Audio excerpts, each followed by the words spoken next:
Hello बच्चों, स्वागत है आपके अपने यूट्यूब चैनल माँ सावित्री ऑनलाइन स्टडी में।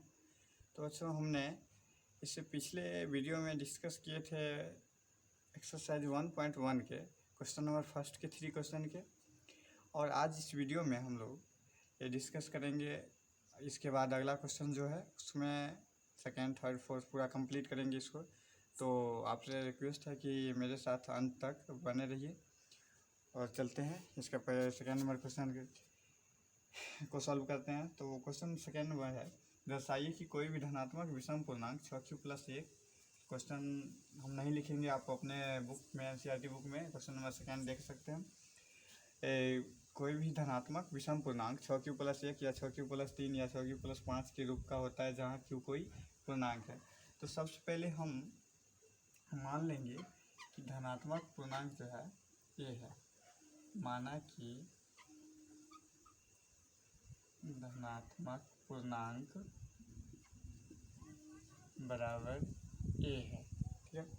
और उसके बाद इसमें हमको a है मिल गया और b का भी ज़रूरी पड़ेगा। तो b का ज़रूरी पड़ेगा, तो यहाँ दिया हुआ है धनात्मक विषम पूर्णांक 6q+1 6q+3, तो b⁴ होता है। तो यहाँ b का मान कितना पता चला है इस क्वेश्चन से, तो b बराबर हो गया 6, यानी 6q+ है तो b का मान 6, क्योंकि b होता है। हम पहले भी चर्चा कर दिए थे इस चीज़ को, जो क्वेश्चन के अकॉर्डिंग b का मान लेना है। उसके बाद अब यहाँ से देखते हैं कि यूक्लिड विभाजन प्रमेयिका से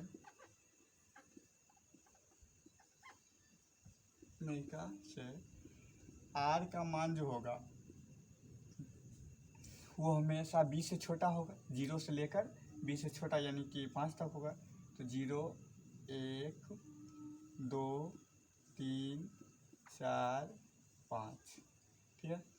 अब उसके बाद जितना भी r का मान आया, प्रत्येक स्थिति में r का मान रखकर, b का मान रखकर, और वो धनात्मक पूर्णांक ज्ञात करेंगे a। तो a बराबर हो जाएगा, पहले हम 6q, b⁴ होता है तो 6, b का मान 6 और q+ r का मान 0 लेंगे पहला हम। उसके बाद सेकेंड वाला में तो 6q यानी b⁴ r का मान 1 लेंगे, 0 ले लिए, उसके बाद 1 लेंगे, इसके बाद 5 तक लेंगे पूरा। तो फिर तीसरा a और 6q+ कितना आएगा 2। फिर उसके बाद a बराबर 6q+ 3, उसके बाद a बराबर 6q+ 4, इसके बाद अगला 6q+ 5, यानी कि हम पाँचों स्थिति को, मतलब कि इसमें जितना भी स्थिति बन रहा था सभी में r का मान रखकर अलग अलग a का मान निकाल लिए। तो अब देखते हैं कि 6q+ 1 यानी 6q में एक 0 जोड़ेंगे कितना होगा, 6q ही रहेगा। और 6q का अभाज्य गुणन खंडन करते हैं तो 2 × 3q, यानी कि अब देखिए कि 6q का एक गुणनखंड 2 है, और जिस संख्या का एक गुणनखंड 2 होगा वह संख्या 2 से विभाज्य होगा, और 2 से विभाज्य होगा तो वो सम संख्या होता है। तो यहाँ 6q क्या है, एक सम संख्या है, और सम संख्या में हम जानते हैं कि सम संख्या में सम संख्या जोड़ेंगे तो सम संख्या आएगा, और सम संख्या में विषम संख्या जोड़ेंगे तो विषम संख्या आएगा। अब 6q में हम सम संख्या यानी कि विषम संख्या जोड़ेंगे, यानी 1 जोड़ेंगे, 3 जोड़ेंगे और 5 जोड़ेंगे तो विषम संख्या आएगा। तो इसीलिए 6q+1 और 6q+3, 6q में 3 जोड़ा हुआ विषम संख्या, फिर 6q में 5 जोड़ा हुआ है, तो सम संख्या में विषम संख्या जोड़ा गया इधर, तो ये सब क्या होगा, विषम संख्या होगा। तो यहाँ लिख दीजिएगा, चूँकि 6q का एक गुणनखंड 2 है,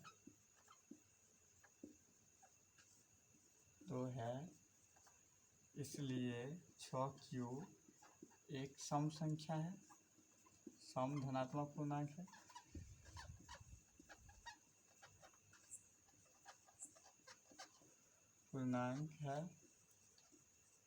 उसके बाद पूर्णांक है। और हम जानते हैं कि सम धनात्मक पूर्णांक में विषम संख्या जोड़ने पर वो विषम संख्या ही प्राप्त होता है। तो इसलिए यहाँ एक लाइन लिख दीजिएगा, और विषम धनात्मक पूर्णांक में विषम पूर्णांक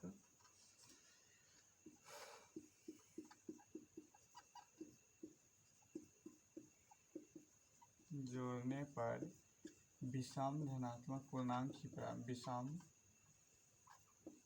धनात्मक पूर्णांक ही प्राप्त होता है।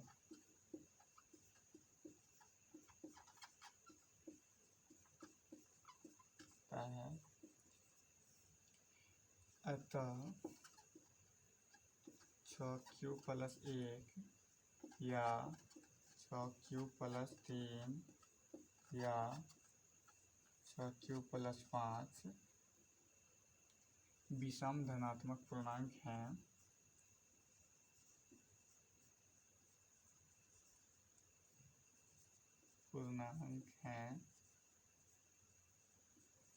जहाँ q कोई पूर्णांक है, जहाँ q कोई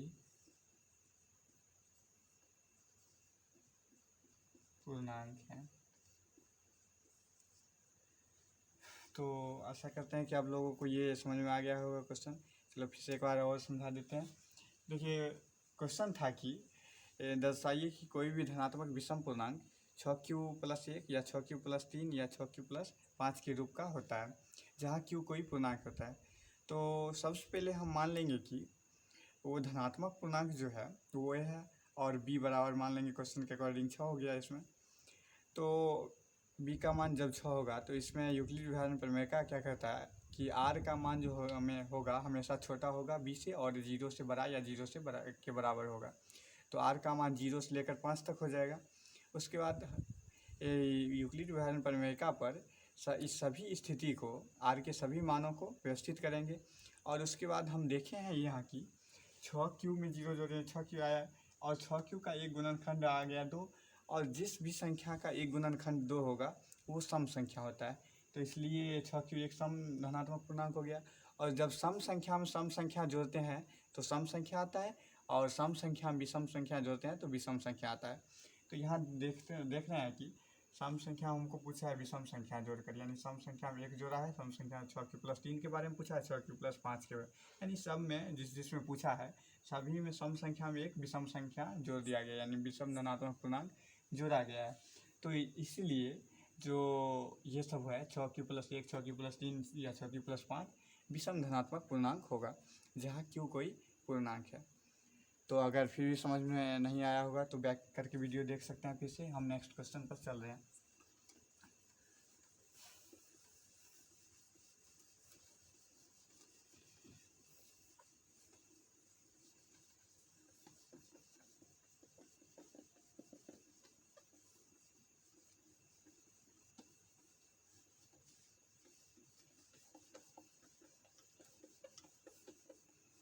चलिए नेक्स्ट क्वेश्चन देखते हैं। तो नेक्स्ट क्वेश्चन है कि किसी परेड में 616 सदस्यों वाली एक सेना की टुकड़ी को 32 सदस्यों वाले एक सेना आर्मी यानी सेना बैंड के पीछे मार्च करना है। यानी 616 सदस्य वाली एक आर्मी है, उसके आर्मी की टुकड़ी को 32 सदस्य वाली आर्मी का जो टुकड़ी है उसमें मार्च करना है। तो बोल रहा है कि दोनों समूहों को समान संख्या वाले स्तंभों में मार्च करना है। मतलब कि स्तंभ की संख्या समान होना चाहिए, यानी 10 गो है तो 10 में सभी में समान सेना हो। ठीक है, तो इस तरह से हमें उसमें मार्च करना है, रखना है। ठीक है, अब इसके बाद बोल रहा है कि उसमें बताइए कि अधिकतम स्तंभों की अधिकतम संख्या क्या है, इसमें वे मार्च कर सकते हैं। ठीक है, तो देख रहे हैं कि इसमें अधिकतम संख्या कितना है। तो एक चीज़ कंसेप्ट आप लोग याद रखिएगा, जब ये किसी चीज़ में किसी संख्या में दिया रहेगा अधिकतम संख्या ज्ञात करें तो हम कोशिश करेंगे कि एस का एचसीएफ निकालें। ठीक है, और न्यूनतम जब पूछेगा तो हम कोशिश करेंगे कि एलसीएम ज्ञात करें, यानी कि लॉसॉ न्यूनतम पूछेगा तो लॉसॉ और अधिकतम पूछेगा तो मॉसॉ ज्ञात करना है। तो इसको अच्छे समझने के लिए हमने एलसीएम और एचसीएफ वाला वीडियो में डिस्कस कर दिए थे। अगर समझ में नहीं आया हो या आप मेरा उस वीडियो को नहीं देखे होइएगा तो प्लीज़ जाकर उस पर देख ले, ताकि आप लोगों को अच्छा समझ में आए। उसमें मैंने बहुत अच्छे से डिस्कस किया है, आप जाकर वहाँ देख सकते हैं। तो चलिए स्टार्ट करते हैं। तो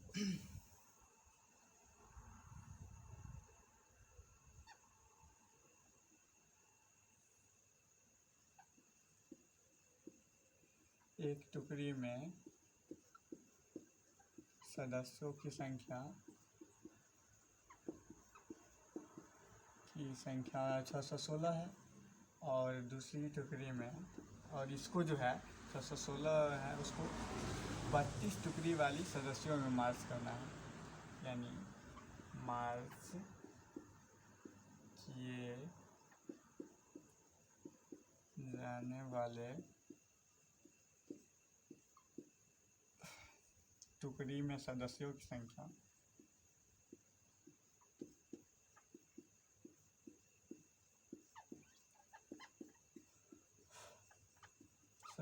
संख्या जो है वो 32 है। ठीक है, तो हमको पूछा है कि दोनों को मार्च जो करना है वो समान स्तंभ में रखना है, तो स्तंभों की अधिकतम संख्या क्या होगी। तो हम बता दिए हैं कि देखिए स्तंभों की अधिकतम संख्या की अधिकतम संख्या बराबर जो होगा वो SCF होगा। किसका तो 616 और 32 का निकलेगा, वही स्तंभों की अधिकतम संख्या हो जाएगा। ठीक है, तो सबसे पहले हम इसका SCF निकाल लेते हैं। तो इधर हम रफ में SCF लेफ्ट साइड निकाल लेते हैं, उसके बाद वहाँ लिख देंगे। तो 616 और 32 का लेना है, तो हम भाग विधि से निकाल लेते हैं। तो भाग देंगे 632 से। आप यूक्लिड विभाजन एल्गोरिथम के भी यूज करके निकाल सकते हैं, और हम भाग देकर सिंपली निकाल लेते हैं। तो इसमें एक बार में 32, 9, 2 29, 100। अब 9 बार में लगाते हैं, 9 2 18, 27 1 28, फिर 8 कट गया इधर, फिर 8 से भाग देंगे 32 में, 8 चौके 32, यानी कि जिस भाजक से पूरा कट जाता है वो क्या होता है, SCF होता है। तो इसका SCF जो आ गया 8। अब यहाँ आप लिख दीजिएगा, अतः स्तंभों की अधिकतम संख्या 8 होगी, जिसमें वे अपने सेना को मार्च कर सकते हैं।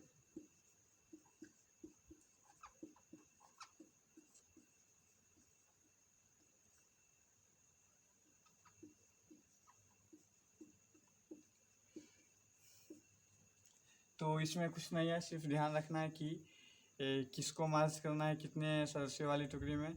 उसके बाद हमको अधिकतम स्तंभों की संख्या पूछ रहा था, तो दोनों का SCF निकाल लेंगे, और SCF जो आ जाएगा वो स्तंभों की अधिकतम संख्या हो जाएगा। तो अब चलिए नेक्स्ट क्वेश्चन पर, अगर समझ में नहीं आया होगा तो फिर से देख लीजिएगा बैक करके। फिर आगे नेक्स्ट क्वेश्चन पर बढ़ते हैं आगे।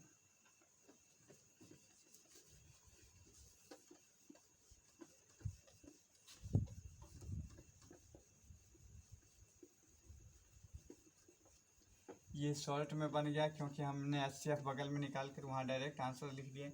आप SCF वहाँ भी यूक्लिड विभाजन एल्गोरिथम का यूज करके चरण बाय चरण बना सकते हैं। तो फिर उसके बाद थोड़ा ये बड़ा हो जाएगा, और बड़ा हो जाएगा तो देखने में अच्छा लगेगा।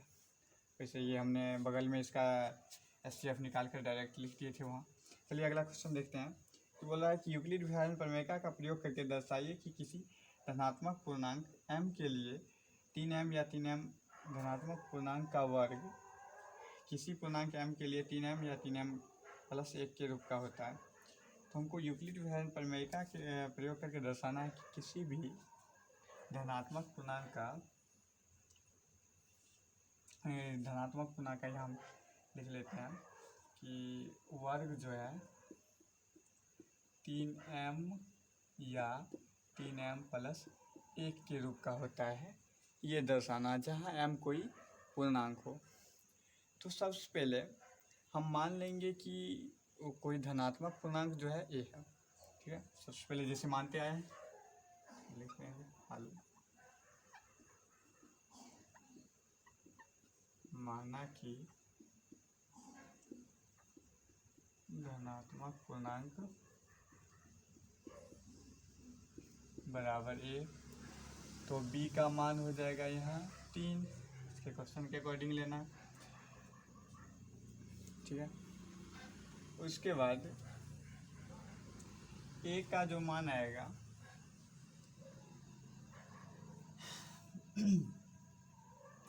ए का मान जो आएगा वो 3q प्लस 1, ठीक है।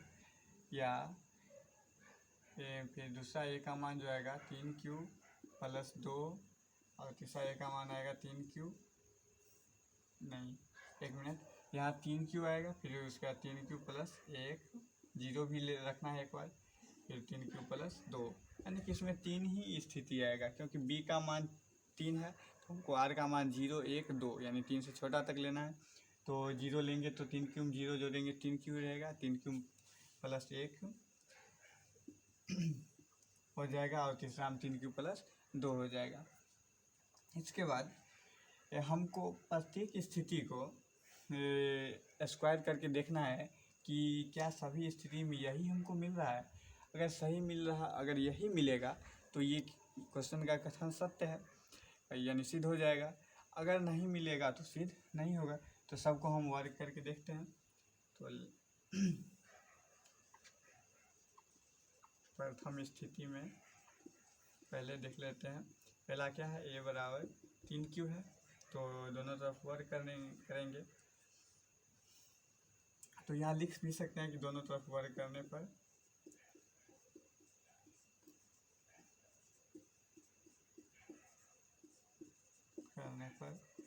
तो यहाँ a स्क्वायर हो जाएगा बराबर 3 या 9, और q का स्क्वायर करेंगे q स्क्वायर हो जाएगा।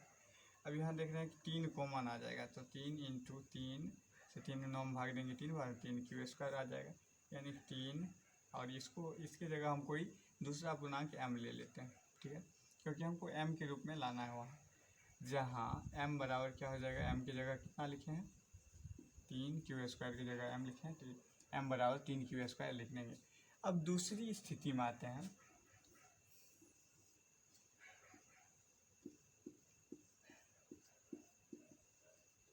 दूसरी स्थिति यानी कि दूसरा मान लेते हैं a बराबर 3q प्लस 1, फिर दोनों तरफ वर्ग करेंगे।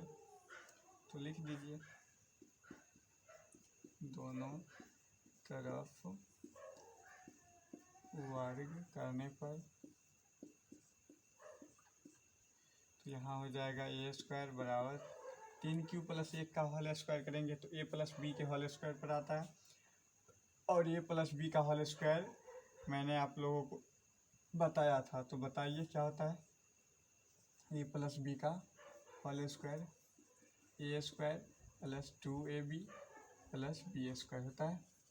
तो इसी पर इसको तोड़ देंगे, तो एक जगह है 3, तो 3q का स्क्वायर करेंगे, 3 या 9 q स्क्वायर प्लस 2ab, तो 2a का मान 3 के 3 गुना 6q प्लस फिर इंटू b, तो b का मान 1, 6q को 1 से गुना करेंगे 6q ही रहेगा, प्लस बी स्क्वायर, तो b का मान 1 है तो 1 ही रह जाएगा, यानी कि यहाँ हो जाएगा a स्क्वायर बराबर 3 कॉमन ले लेंगे इस दोनों में, तो 3 इंटू 3 या 9 q स्क्वायर प्लस 3 दूना 6q प्लस 1, ठीक है, यानी कि ये हो जाएगा a 3, और इसके जगह हम m को ही पूर्णांक ले प्लस 1 हो जाएगा, जहाँ m बराबर कितना की जगह m लिखे हैं, तो 3q स्क्वायर प्लस 2q की जगह लिखे हैं, तो यहाँ m बराबर इतना लिखे हैं, ठीक है।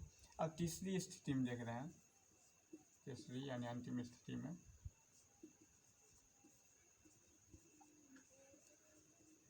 तो a बराबर है 3q प्लस 2, तो फिर लिखेंगे दोनों तरफ वर्ग करने पर, और उसके बाद फिर हो जाएगा ए स्क्वायर प्लस 3 या 9 क्यू स्क्वायर प्लस 3 गुना 6 6 दूना 12 क्यू। उसके बाद फिर प्लस 2 दूना 4, यानी ये हो जाएगा ए स्क्वायर बराबर, इसको लिख सकते हैं 9 Q square plus 12 Q plus 3, 4 को 3 प्लस 1 लिख सकते हैं, 3 जोड़ 1 4 होगा। अब यहाँ तक हम कॉमन ले लेते हैं 3, तो ए स्क्वायर बराबर हो जाएगा 3 इंटू 3 क्यू स्क्वायर प्लस 3 चौके 12 क्यू प्लस 1 इंटू प्लस 1। अब इसको हम लिख सकते हैं ए स्क्वायर बराबर 3 और इस सब की जगह हम m मान लेंगे, तो 3m प्लस 1, जहाँ m का मान कितना लिखे हैं, जहाँ m बराबर हो जाएगा 3 क्यू स्क्वायर, ये मान होगा प्लस 4 क्यू प्लस 1। अब देख रहे हैं कि हमको प्रत्येक स्थिति में, पहला स्थिति में क्या आया है कि 3m आया, उसके बाद 3m प्लस 1 आया, फिर उसके बाद 3m प्लस 1 ही आया, यानी कि यही दोनों सिर्फ आया है जो कि हमको दर्शाना था, सिद्ध करना था। तो ये सिद्ध हो गया कि कोई भी धनात्मक पूर्णांक का जो वर्ग होगा वो तो या 3m के रूप का होगा या 3m प्लस 1 के रूप का होगा, ठीक है।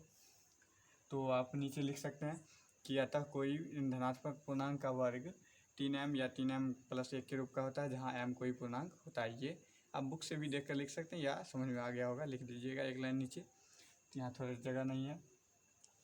तो फिर से एक बार देख लीजिए इसको। तो हमको प्रूफ करना था, जैसे दर्शाना था कि किसी धनात्मक पूर्णांक का वर्ग जो होता है 3m या 3m प्लस 1 के रूप का होता है, तो हम वो धनात्मक पूर्णांक ए मान लिए और b बराबर 3 ले लिए क्वेश्चन के अकॉर्डिंग, ठीक है।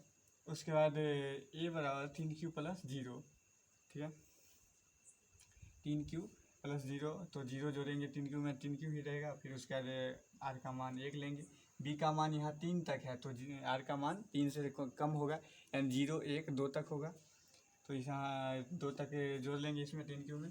अब पहला स्थिति ये बन गया, दूसरा ये स्थिति, तीसरा ये स्थिति। तो तीनों स्थिति में हमने पहला स्थिति में किया तो यहाँ 3m आया, उसके बाद दूसरी स्थिति में आया किए तो 3m प्लस 1 आया, और तीसरी स्थिति में भी 3m प्लस 1 ही आया। यानी कि हम देखें कि किसी भी धनात्मक पूर्णांक का वर्ग करेंगे तो वो 3m या 3m प्लस 1 के रूप का ही आता है, जहाँ m कोई पूर्णांक हो। तो चलिए हम नेक्स्ट क्वेश्चन पर चलते हैं।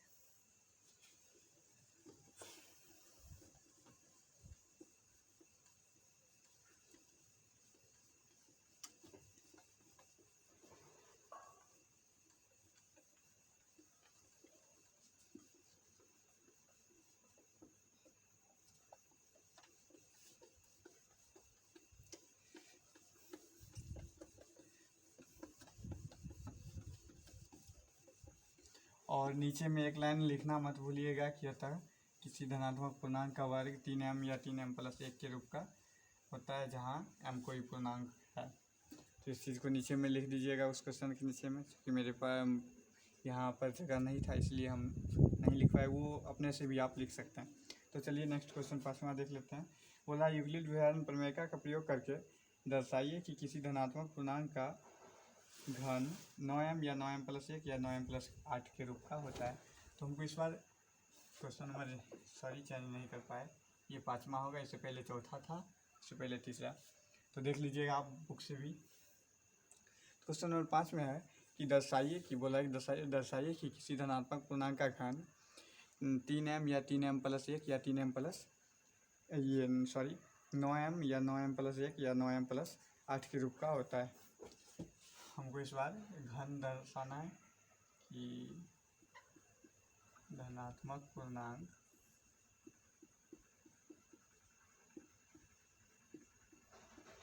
का घन बराबर 9m, मतलब कि घन हमको दर्शाना है कि होता है 9m या 9m प्लस 1 या 9m प्लस 8 के रूप का होता है, ठीक है। तो चलिए हम देखते हैं। तो सबसे पहले हम मानेंगे माना कि या इस बार माना कि, चलिए इस बार थोड़ा दूसरी टाइप से बना रहे हैं।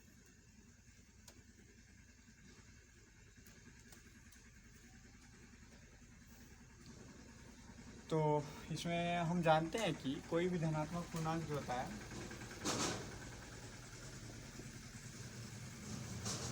हम जानते हैं कि कोई भी धनात्मक पूर्णांक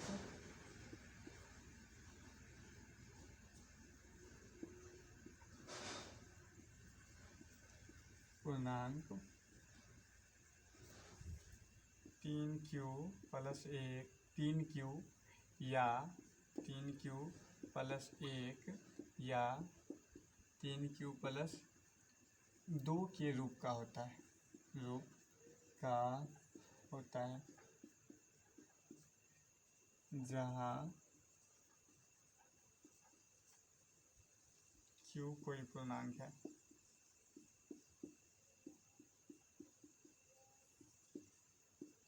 इस तरह से हम पहले भी इसको सिद्ध कर चुके हैं कि ये 3q या 3q प्लस 1 या 3q प्लस 2 जो है किसी धनात्मक पूर्णांक इस तरह से रूप होता है।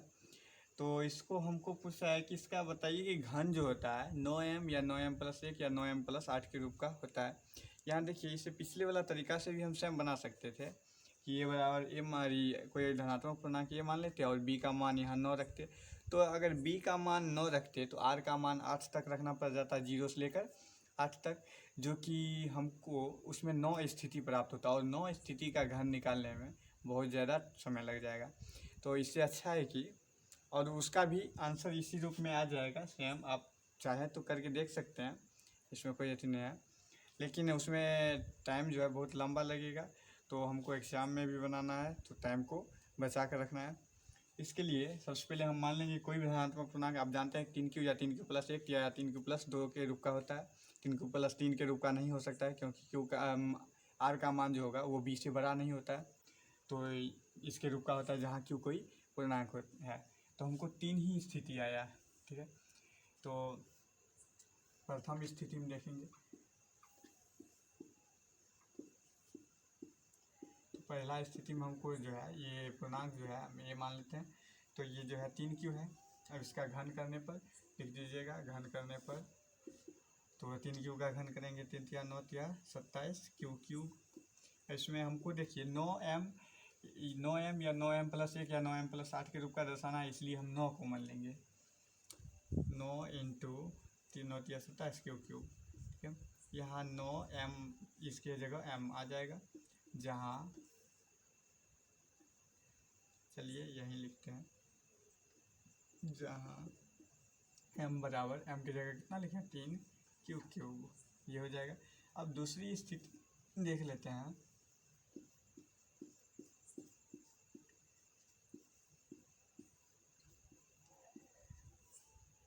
तो ये बराबर इसमें ले लेंगे 3q प्लस 1, और फिर इसका घन करेंगे तो 1 बराबर, तो इसका आप लोगों को याद होगा कि a प्लस बी का होल क्यूब क्या होता है, क्योंकि यहाँ हमको होल क्यूब ही करना है।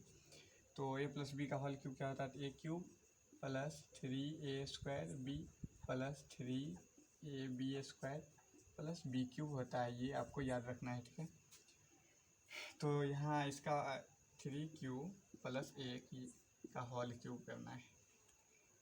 तो a प्लस इसको a मान लेंगे, इसको b मानेंगे और उस पर तोड़ेंगे। तो इसमें क्या होता है a क्यूब, तो एक जगह है 3q, तो 3 या 9 या 27 क्यूब, उसके बाद प्लस है 3a² b, तो 3 और a², तो a का है मान 3q, 3 या 9q², 9 को फिर 3 से गुना करना है, तो 9 या 27 q² और b का मान 1 है, तो 27 को 1 से गुना करेंगे 27, यहाँ 1 मिनट, यहाँ क्यूब होता है 27 q² यहाँ आ जाता, ठीक है।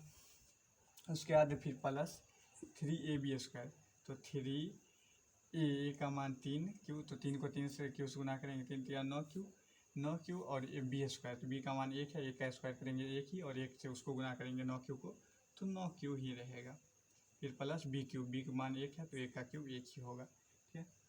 तो अब इसमें से हमको कॉमन लेना है 9, क्योंकि 9m के रूप का दर्शाना है, तो 9 कॉमन ले लेंगे।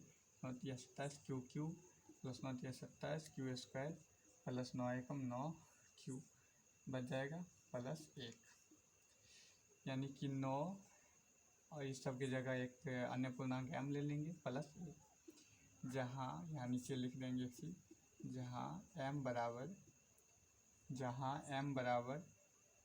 क्या हो जाएगा 3 cube plus 3 Q square plus Q. ठीक है दोस्तों, अब अगली स्थिति में देखेंगे कि अगली स्थिति में देखते हैं कि 3 प्लस 2 है,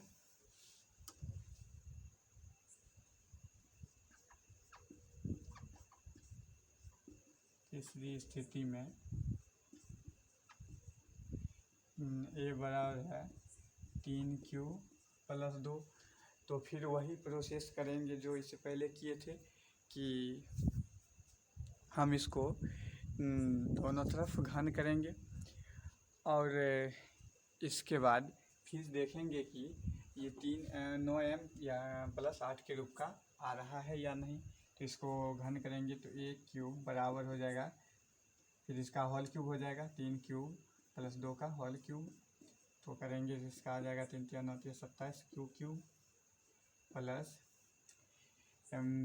27 दूना 54 क्यू स्क्वायर प्लस फिर 3 तिया 9 और फिर 2 का स्क्वायर 4, 9 चौके 36 क्यू प्लस 2 का क्यूब करेंगे तो 8। तो देख लेंगे इसमें से हम 9 कॉमन ले रहे हैं, एक तीसरा हमारा 9m प्लस 8, यानी कि तीनों स्थिति में इसी तीनों में से कुछ ना कुछ आया। तो इससे हमको स्पष्ट हो रहा है, इससे हमको पता चल रहा है कि किसी भी धनात्मक पूर्णांक का घन जो होगा वो 9m या 9m प्लस 1 या 9m प्लस 8 के रूप का ही आएगा। ठीक है, तो इसको समझ आए। उसके बाद देखिए, इसको करके देखिएगा फिर से। और थोड़ा सा कैमरा बीच में जो गया था, हवा चल रहा था थोड़ा, तो इसके लिए माफ़ कीजिएगा, सॉरी। और देखते रहिए, ये चैप्टर मेरा कंप्लीट होता है और फिर मिलेंगे अगले चैप्टर का थ्योरी लेकर, और उसके बाद फिर अगले चैप्टर करेंगे। तो आशा करते हैं कि आप लोगों को वीडियो समझ में आता होगा, और समझ में आता होगा तो अपने क्लासमेट्स के साथ इस वीडियो को शेयर करें। और अगर रियल में से आपको कुछ सीखने में के लिए मिल रहा है तो इस वीडियो को लाइक अवश्य करें। और अगर हमारे चैनल पर आप नए हैं तो इस चैनल को सब्सक्राइब करें और हमेशा देखते हैं आपके अपना यूट्यूब चैनल माँ सावित्री ऑनलाइन स्टडी में, और सीखते रहिए मस्ती से। All the best, thanks for watching.